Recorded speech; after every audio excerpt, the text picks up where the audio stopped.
moi je suis Fabrice Soulard de la première promotion de Les EPAC, donc il y a 23 ans. Voilà, et puis je travaille actuellement pour le groupe Shiseido comme responsable innovation pour les marques de parfum. Bonjour, Jean-Daniel Fouquet, donc également issu de la première promo, on fait figure d'ancien avec Fabrice, et je suis directeur marketing du groupe Guillain, qui est fabricant d'emballage agroalimentaire. Bonjour, Pierre-Henri Saudubré, promo 6. Je suis responsable développement packaging chez JTI, Japan Tobacco. Marc Godillère, je suis de la promotion numéro 7 et je suis directeur adjoint packaging chez Sanofi Pasteur. Merci. Donc l'exercice que je vous propose, c'est que moi je vais poser les questions. Chacun répondra à la même question à son tour, comme ça chacun pourra prendre la parole. Mais n'hésitez pas à intervenir et à poser vous-même vos questions. Je crois qu'il n'y a rien de mieux qu'un échange entre des anciens et des professionnels qui sont issus de l'école. Donc moi j'ai resté debout. Donc la première question, c'est est-ce que vous vous êtes retrouvé dans le portrait de Michel Fontaine et dans les qualités d'un ingénieur PAC? Ah, Manuel, pour ceux qui me connaissent, oui, je pense. Moi, j'aime bien la pierre, en fait, et les matières. J'attache beaucoup d'importance à ça. Je bricole beaucoup, même du gros œuvre. Mais derrière ça, en fait, ce que j'aime, c'est l'attachement aux matières. Et ça, je pense que ça m'aide dans mon métier, dans mon quotidien. L'affinité aux matières, c'est important quand on fait de l'emballage. Une matière préférée? J'aime bien. Non, j'aime bien le bois. Mais... Alors moi, matière préférée, oui, le plastique, forcément, parce que je ne fais que ça. En thermoformage, bien évidemment.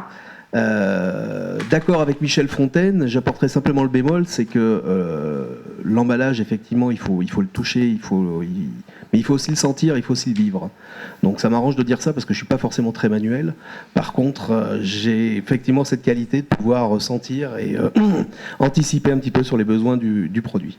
Donc oui, il faut le toucher, oui, il faut être tactile, mais il faut aussi imaginer et sentir l'usage qu'on va faire de cet emballage. Alors moi je ne suis pas particulièrement manuel ou design, mais j'aime bien l'aspect fini en fait, du packaging. Donc j'aime bien tout ce qui est finition, l'impression, les vernis, toute la texture de l'emballage. Donc je reviens pas mal au toucher. Oui. Bon, j'ai pas mal travaillé dans la cosmétique aussi, donc ça explique. Moi je vais donner un exemple très concret. Moi, quand j'ai rejoint Sanofi Pasteur, on m'a demandé de travailler sur ce qu'on appelait tout à l'heure un guideline. Et quelqu'un avait fait une longue étude avant, et dans ce milieu il y a beaucoup d'écrits. Et quand j'ai repris le sujet, la première chose que j'ai fait, j'ai contacté Sébastien Sylvestre, je ne sais pas s'il est dans la salle ici, et je lui ai dit, Sébastien, je vais te solliciter parce que j'ai besoin d'étuis, et j'ai besoin de produits concrets, parce que j'ai besoin de comprendre ce que c'est que ce sujet. Et derrière, je les ai diffusés aux gens qui étaient les acteurs. Et sincèrement, lire un guideline ou avoir dans les mains un produit, ça change tout. Et quand on discute avec quelqu'un, quand on est autour de la table et qu'on sort l'étui et qu'on le montre, les gens comprennent de comprendre. Donc j'ai parfaitement compris vos exemples et je le suis parce que c'est vrai que dans la pratique, avoir quelque chose et toucher quelque chose, ça change tout. Et on peut faire avancer les choses rapidement. Donc, l'image 3D, c'est pas mal, mais le prototype, c'est mieux et la maquette, c'est parfait. Donc je pose la question aux étudiants, est-ce que tout le monde est manuel dans la salle? Michel? Ah, ils sont jeunes. Ah.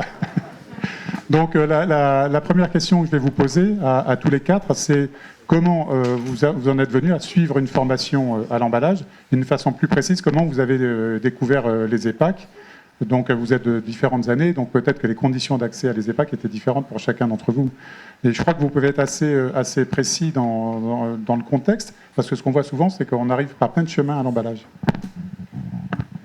Merci. Bien, pour ma part, je le racontais ça ce midi à quelqu'un. En fait, j'ai eu la chance de faire un stage qui n'était pas du tout dans l'emballage à la base. J'étais dans l'agroalimentaire. Et pendant quelques semaines, en fait, j'étais au pied d'une machine qui coupait du jambon. Sans grande passion, en fait. Hein. Et puis, une trancheuse, voilà, qui emballait derrière. Et puis, mon maître de stage, un matin, a passé 2 heures avec moi et a su, en fait, m'expliquer comment fonctionnait réellement cette machine. Mais avec passion. C'est vraiment, il a su me décrire les différents organes, me montrer un petit peu le pourquoi de cette machine, toutes ces subtilités. Et c'est là, en fait, en l'écoutant pendant les 2 heures, je me suis dit, mais j'ai passé 3 semaines devant cette machine sans comprendre ça, sans voir ça. Et il m'a dit, mais si ça t'intéresse, je crois qu'il y a une école qui s'ouvre, alors je crois que c'est au Puy-en-Velay, et puis bon. Mais en fait, ce que je veux dire, c'est que ce monsieur, je ne sais pas s'il est encore en activité d'ailleurs, mais il avait vraiment la passion de l'emballage, une facette de l'emballage en tout cas, et il a su me la transmettre. Et ça, c'est grâce à lui, quelque part, que voilà, j'ai choisi cette voie. Une vraie rencontre. Alors moi, c'est un petit peu différent. J'ai suivi un parcours universitaire.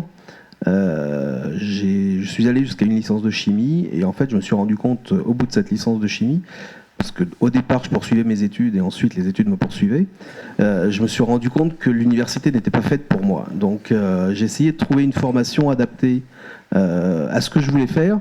Et comme j'étais passionné de consommation, que je passais ma vie dans les hypermarchés pour regarder les gens acheter, regarder ce qu'ils achetaient, pourquoi ils achetaient, comment ils se comportaient par rapport à un linéaire de supermarché. Et je suis tombé assez vite dedans et j'avais 2 possibilités. C'était soit faire de la qualité, puisque c'était la grande mode de la qualité, soit faire autre chose. Et en discutant avec un copain de fac, il m'a dit, bah, tiens, mon oncle, qui s'appelle Monsieur Gazelle, qui est prof à la fac de chimie de Clermont, va intervenir dans cette nouvelle école qui est en train de se monter, renseigne-toi. Et donc je me suis renseigné, je me suis inscrit, et puis voilà, je me suis retrouvé là. Donc là, c'était plutôt une recherche personnelle d'une activité qui correspondait à Complètement. Alors moi, peut-être un parcours un peu similaire, parce que j'ai un UT de chimie. Et donc pendant les UT, quand je faisais des analyses dans une station d'épuration, quand je suis un peu Fabrice, ça m'enthousiasmait pas trop. J'étais bon, je regardais. Alors j'étais avec quelqu'un de passionné qui m'expliquait toutes les analyses. Je dis ouais, c'est super intéressant. Et jusqu'au moment où il y a quelqu'un de l'ESEPAC en fait qui est venu, parce que j'étais en région parisienne, démarcher et faire de la publicité avec Christophe Geller à l'époque. Et c'est là où je me suis inscrit. Je me commençais à me renseigner. Je me suis dit mais c'est formidable. Et voilà, ça a commencé comme ça. C'est plutôt le hasard et le démarchage. Ouais, c'est ça. C'est ça. Exactement. Ben moi, ça n'a absolument rien à voir. Moi, j'étais déjà en activité, j'étais chez Kodak. Et Kodak, à cette époque-là, voulait développer son service emballage. Et puis, on cherchait quelqu'un qu'on voulait former. Et j'ai eu la chance d'être sélectionné pour venir ici pendant 2 ans. J'avais 33 ans, donc je suis sûrement un des plus vieux étudiants sortis de l'école. Et je suis resté pendant 2 ans ici. J'ai eu une chance énorme parce que l'entreprise m'a permis d'être comme tous les autres étudiants. C'est-à-dire que je faisais mes stages dans l'entreprise et j'ai assisté à l'ensemble des cours. Et il y a quelqu'un d'autre qui a fait la même chose que moi. Encore une fois, Sébastien Sylvestre, lui était chez Bordeaux Chenel. Et à cette époque-là, le directeur de l'école avait fait le pari de mettre des industriels dans la formation. Donc j'ai fait ça pendant 2 ans. Et à l'issue, j'ai donc pris la responsabilité du service emballage chez Kodak. Il y avait une particularité à tout ça, c'est que je savais pourquoi j'étais là. Et je savais ce qu'il y avait derrière et quels étaient les enjeux. Et j'ai découvert un monde qui me passionnait. Et c'est vrai que c'est une très belle expérience. Merci. Donc on est tous d'accord pour dire que les 4 parcours sont complètement différents, que les 4 façons d'arriver à l'emballage n'ont rien à voir. Donc pour ceux qui peut-être l'auraient oublié, avant les appareils numériques, il y avait de la pellicule, vous savez. Hein. Et donc on vendait des boîtes de pellicule. Eh bien vous avez quelqu'un qui a mis des boîtes de pellicule dans un doigt pack. Et ça permettait de vendre des lots de 3 ou 4 paquets de boîtes de pellicule dans un moment où la pellicule était déjà peut-être un peu en difficulté. Donc c'était à l'usine de Chalon qui a aujourd'hui disparu.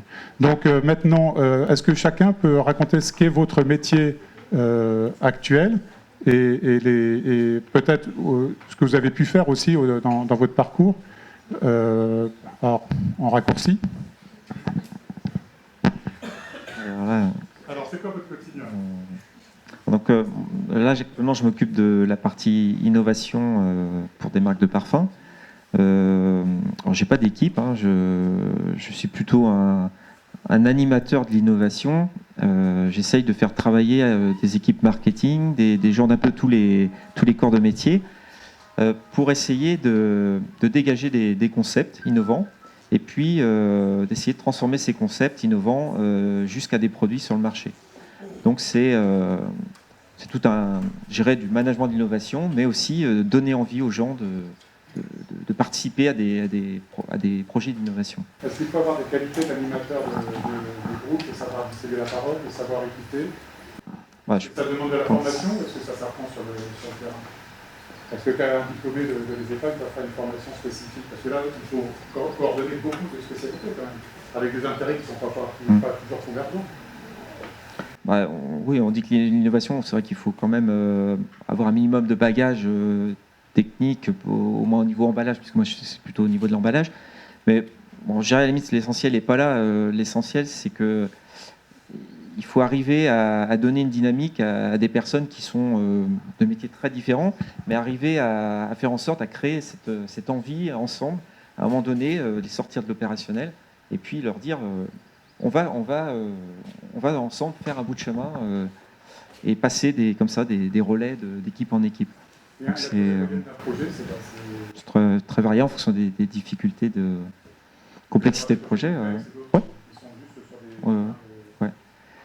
Après, moi personnellement, par rapport à mon parcours, sans décrire mon parcours avant, mais je viens simplement de Decathlon et je crois que j'ai appris au moins, quand j'étais dans cette société, la culture client.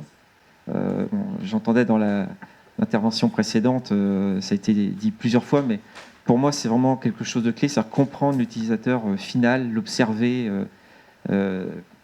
Pour moi, en tout cas, c'est une source d'inspiration vraiment une des plus importantes. Vraiment, et j'essaye de la faire partager quand je travaille avec des équipes. Je crois beaucoup en l'utilisateur final. Voilà. C'est un point qui est capital. Merci. Donc moi, je suis plutôt sur une mission un petit peu transverse, puisque je suis directeur marketing groupe. Et donc j'ai la mission de coordonner l'ensemble des équipes développement commercial, éventuellement financière quand il s'agit d'investissement d'outillage, sur 15 sites de production, 14 exactement, et 25 filiales dans toute l'Europe. Donc en fait, j'interviens sur tous les marchés. Et l'idée, c'est de pouvoir coordonner les développements en fonction des différentes usines, en fonction des différents marchés, puisqu'on a des sites qui sont plus spécialisés sur le marché du fruits et légumes, d'autres qui sont plus sur le food service, d'autres qui sont sur la restauration collective. Et je dirais le côté très passionnant de ce que je fais aujourd'hui, c'est de pouvoir intervenir aussi bien au niveau commercial, en support avec les différentes directions commerciales de chaque site, puisque chaque site est autonome et on est une fédération de PME en fait. Et c'est de pouvoir coordonner, de collecter et de manager de manière transverse l'ensemble des développements.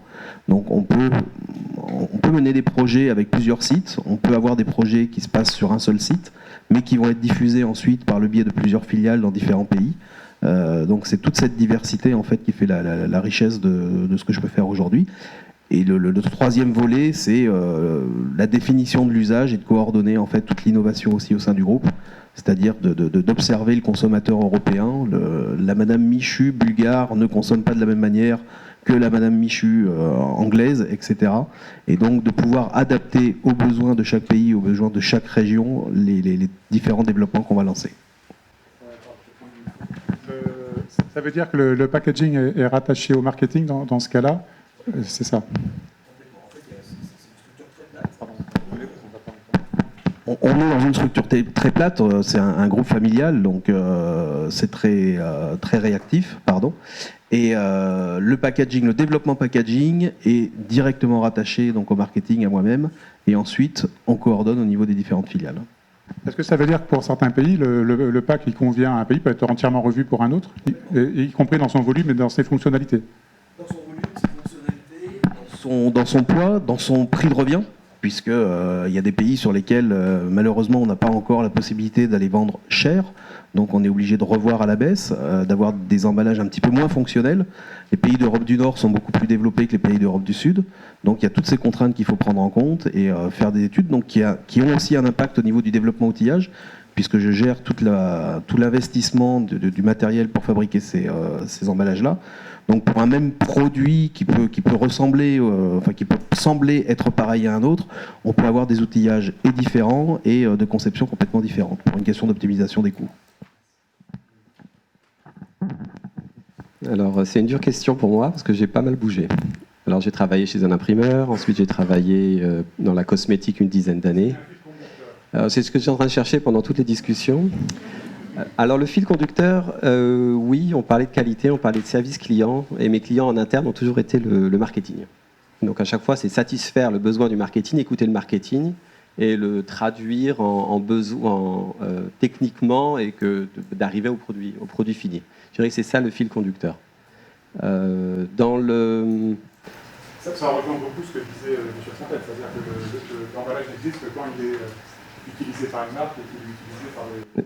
Exactement, quand il se trouve en rayon, en fait. C'est là, voilà, il y a une certaine fierté de voir son produit effectivement vendu, sur lequel on a travaillé tant d'heures ou tant de semaines. Et voilà, donc ça c'est vraiment le fil conducteur. Aujourd'hui, ça fait déjà quelques années que je travaille dans le tabac, donc c'est vrai que de prime abord j'étais dans le tabac, après la cosmétique, la pharmacie, je me suis dit qu'est-ce que je vais aller faire dans le tabac.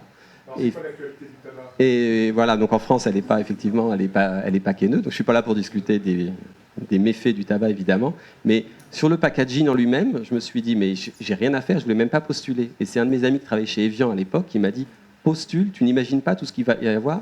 Et moi je pensais pas tout ce qu'il y avait chez Evian comme emballage. Je pensais la bouteille d'Evian, c'est un peu basique. Et je pensais de la même manière le paquet de cigarettes très basique. Et pourtant il y a différents formats, il y a différentes capacités, il y a différentes designs par pays, etc. Donc il y a énormément de choses qui sont faites. Donc je me retrouve avec pas mal de travail, donc ça va bien. Ben moi je dirais que l'emballage, ça mène à plein de choses différentes. Parce que j'ai eu la chance de diriger un service emballage chez Kodak. J'ai fait un passage dans l'agroalimentaire où j'ai pu développer les emballages du groupe Bell, donc rien à voir, la fromagerie, pour me retrouver après à la tête d'un chantier qui était la construction d'un site industriel. Donc c'était pour la plasturgie, encore un autre domaine, et derrière prendre une direction technique de ce site-là, et maintenant être dans la pharmacie, et donc chez Sanofi Pasteur, être en charge de la gestion d'un portefeuille d'emballage au niveau international, donc pas uniquement européen, mais mondial. Donc moi, le fil directeur, c'est clairement l'emballage aujourd'hui, ça utilise tellement de domaines, tellement de compétences, et tellement de choses applicables que les gens y trouvent quelque chose. On est venu me chercher pour la direction de projet parce que j'avais dans mon cursus dirigé des projets de diverses grandeurs, diverses envergures, et sur différents pays et sur différentes problématiques. Donc je pense que le message pour moi il est clair. Aujourd'hui, les EPAC, c'est la base, c'est l'emballage, et j'y reviens parce que je suis retourné d'un métier qui est lié à l'emballage aujourd'hui. Donc on peut faire aussi des allers-retours. C'est quelque chose qui est ouvert. Il y a des opportunités, il y a des rencontres. Et une vie professionnelle, ça ne se fait pas en 5 minutes. Donc je pense qu'il y a vraiment quelque chose de bien. C'est un socle qui est reconnu et qui maintenant permet de franchir des barrières et d'ouvrir des portes. Est-ce qu'il y a des questions à ce stade dans la salle? Parce que j'en ai une que je pensais poser après, que je vais poser maintenant, parce que justement, vous avez commencé, est-ce qu'il y a des conseils à donner justement à quelqu'un qui va diplômer dans l'emballage? Parce que là, votre parcours, ça va avoir une grande ouverture d'esprit, une grande souplesse. Est-ce que c'est important pour un futur diplômé? Moi, je dirais le plus important, c'est l'envie. Parce que quand vous faites quelque chose et que vous avez envie de le faire, vous le faites avec passion. Et quand vous le faites avec passion, vous le faites bien. Quand j'ai commencé la construction du site industriel, par exemple, j'avais jamais construit d'usine de ma vie. Bon. Vous êtes parti d'une usine Un terrain vague, et on a construit une usine, et 18 mois après, elle produisait des stylos insuline pour un laboratoire pharmaceutique qui s'appelle Lilly. Donc c'était quand même en la matière quelque chose avec un haut niveau de qualité. C'est ce qu'on appelle une aventure humaine. Une aventure humaine, tout repose sur les gens, mais avec la passion. C'est-à-dire qu'il faut communiquer les choses. Il faut communiquer cette envie et communiquer l'envie de faire les choses. Parce que parmi vous voyez construire une usine dans 10 ans. Est-ce qu'on est préparé à ça? On n'est jamais préparé à ça. Mais on l'a envie. Moi, je la voyais. Je voyais l'usine fonctionner. Quand on m'a dit on va lancer le truc, j'ai vu un terrain vague et en même temps une usine. Alors, quel conseil?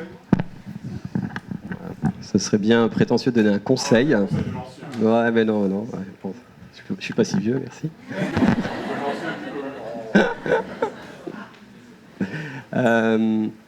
Non, je dirais l'ouverture, parce que si on n'est pas ouvert d'esprit, si on n'est pas capable d'avoir un changement, parce qu'on en a tous des changements dans notre vie, et si on a peur de ce changement, moi je dirais mon conseil ou la manière dont je vis, à chaque fois qu'il y a un changement qui arrive, ça fait peur, parce que il y a une réaction naturelle de peur, mais c'est d'y aller parce que derrière ce sera plus beau. Donc il y a un côté de ne pas avoir peur, parce qu'on voit des choses, ce qu'il y a aujourd'hui, on ne sait pas comment ça va évoluer. Donc il y a un changement, on va dedans, tu as ton usine à construire, on y va, mais ce qui va se passer, il faut le vivre, parce que derrière on en sort grandi. Alors moi, je ne me qualifierais pas d'ancien, mais simplement de jeune depuis plus longtemps. Mais donc je vais me permettre de donner un conseil. Je pense que dans ce métier-là, la clé de la réussite, c'est qu'il faut oser. Il ne faut pas avoir peur, il faut se lancer. Faut savoir foncer dans un mur, c'est pas grave, on rebondit et puis on repart. Mais il faut oser, donc faut jamais ne rien occulter. Je pense que l'école vous formate pour ce genre de choses et il faut absolument engranger un maximum de connaissances. Il ne faut pas hésiter à passer des barrières qu'on peut s'interdire. C'est Mark Twain qui disait il croyait que c'était impossible, il ne savait pas que c'était impossible, donc ils l'ont fait. Et c'est exactement ça. Donc, engranger un maximum de connaissances et je dirais tout simplement, à la limite, quand on est diplômé de l'ESEPAC, on ne quitte pas les ESEPAC, mais on part avec, et avec tout ce qu'il y a.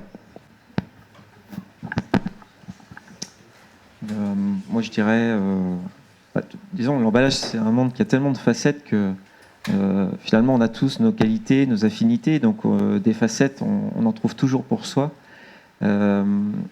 Mais en fait, je crois que, et en plus, vous, les jeunes générations, vous serez peut-être amenés à faire des métiers ou des missions, en fait, ou des projets même, qui vous varieront extrêmement rapidement d'un à un autre. Et justement, l'emballage, un des gros intérêts, c'est qu'il permet de sauter, de s'auto-former sur plein de facettes, donc de se nourrir de tout ça. Donc chacun a, je pense, son propre circuit, évidemment, mais c'est un monde qui est tellement riche que, justement, c'est assez simple, finalement, de se faire son propre parcours. Merci. Donc, globalement, il faut quand même faire preuve d'une grande ouverture d'esprit et d'être très disponible. Ça ressemble quand même aux quatre, pour tous les quatre. Est-ce qu'il y a des questions dans la salle à ce moment-là? Parce que ça tourne, hein, je vous le dis. Non, toujours pas. Donc, la dernière question, c'est comment vous voyez votre métier demain? Qui se lance? Bon, on est quand même dans un monde qui va vite, avec des lancements qui sont de plus en plus rapides, des durées de vie de produits qui sont de plus en plus courtes. Donc, est-ce que vous voyez une accélération? Est-ce que pour vous, l'avenir de votre métier, c'est d'aller de plus en plus vite? Ou alors de faire des produits de plus en plus rapidement, mais qui vont rester de moins en moins longtemps sur les rayons? Qui se lance? Je dirais qu'il y a deux facettes. Il y a effectivement la nécessité de suivre l'évolution technologique et puis l'évolution des mœurs qu'il y a sur les marchés des différents marchés, que ce soit sur l'alimentaire, que ce soit sur la cosmétique, les produits d'entretien, les produits chimiques et enfin tous les produits de grande consommation. Donc de ce côté-là, moi je ne suis pas du tout inquiet. Comme le disait Michel Fontaine, de toute façon, il y aura toujours besoin d'emballage. La seule problématique aujourd'hui à laquelle il va falloir s'adapter, c'est à la démultiplication des réglementations et des freins qui peuvent être souvent un petit peu rédhibitoires à la créativité et à ce que je disais tout à l'heure, à l'envie d'oser. Avant d'oser, maintenant, on est de plus en plus contraint à essayer de réfléchir à est-ce qu'on est dans la réglementation, est-ce qu'on ne s'expose pas à avoir des retours de bâton.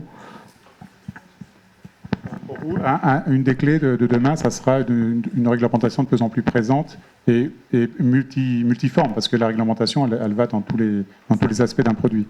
C'est pas une des clés, c'est une des contraintes. Une des contraintes.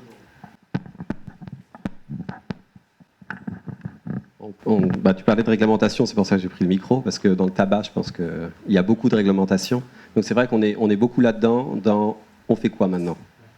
On lit la loi, on fait quoi maintenant? Parce qu'évidemment, qu'on aime ou qu'on n'aime pas le produit, le but de la société, c'est de vendre. Donc on fait quoi? Où est-ce qu'on trouve de l'espace pour...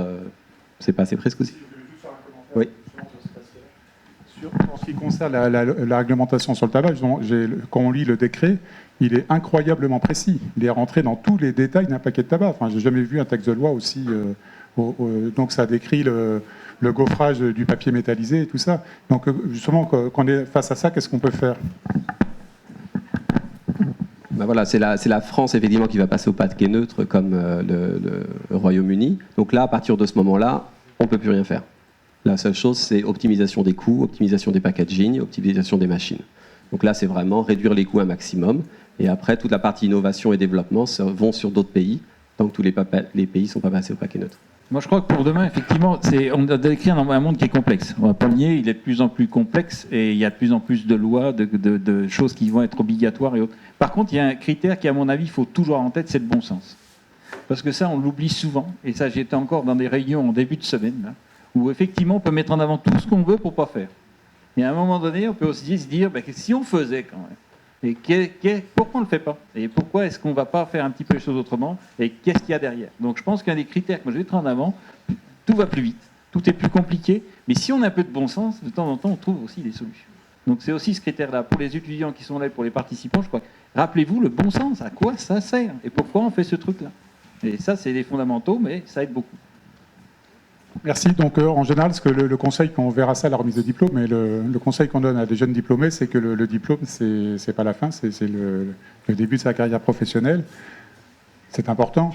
Qu'est-ce que vous faites dans un monde qui va plus vite? Qu'est-ce qu'il faut faire pour se tenir au courant des nouvelles technologies, des nouveaux matériaux, des nouveaux procédés?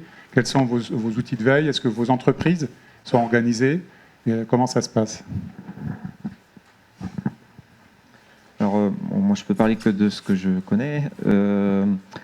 En fait, nous, la veille, elle est relativement ciblée à certains de nos sujets qui sont pour nous plus stratégiques, mais une partie réside dans la qualité du réseau en fait qu'on essaie de se faire. Ce réseau, il est dans le cadre de notre monde du luxe, mais pas seulement. Il est aussi évidemment bien ailleurs. Parce qu'on ne peut pas regarder, par exemple, que dans le domaine du luxe. Donc notre veille essaie d'être le plus large possible. Mais, après, il y a tellement de types de veille, donc c'est un peu compliqué pour... ça dépend vraiment de... Ouais, pour moi, le critère principal, c'est de cibler ses veilles, quoi. C'est-à-dire de savoir quels sont, au sein de sa société, les sujets clés sur lesquels il faut vraiment porter de la ressource de veille. Mais la façon de faire de la veille, il y en a tellement. Moi, je vais en profiter pour faire quelque chose, parce que tout à l'heure, vous avez fait un peu de promotion autour de votre livre. Moi, je vais faire un peu de promotion autour d'un truc qui s'appelle l'EPN, les EPAC Packaging Network, et qui est sur la région Rhône-Alpes-Auvergne, pas que j'oublie Auvergne, et donc qui est une structure, on essaie de la développer. Son président est là, Henri, je pense que tu peux peut-être te lever, Henri de Montron, et quelque part, Henri, il a lancé quelque chose, on est quelques dizaines pour l'instant, et c'est vrai que ça rejoint les notions de réseau, de veille technologique. On organise des visites d'entreprise, on fait des discussions à thème, enfin des choses à cibler entre anciens des EPAC ou autres. On élargit le public et on n'est pas focalisé que sur les anciens des EPAC. Exactement. Alors pour ma part, la veille technologique, je la fais beaucoup à travers les fournisseurs. Parce que, en tant qu'utilisateur d'emballage, on n'a pas forcément les dernières nouveautés, différents matériaux, différents procédés de transformation. Donc je m'appuie beaucoup sur les fournisseurs et les visites. Moi, la veille technologique, elle a deux volets. La première, c'est tout ce qui concerne le développement de nouveaux matériaux. Parce qu'en tant que fabricant d'emballage, sans produit, enfin sans marque propre à mettre dedans, la clé de la réussite, c'est les matériaux et comment on peut faire évoluer nos matériaux. Et la deuxième clé de voûte de l'innovation et de tout le benchmark que l'on peut faire, c'est le consommateur, c'est le client.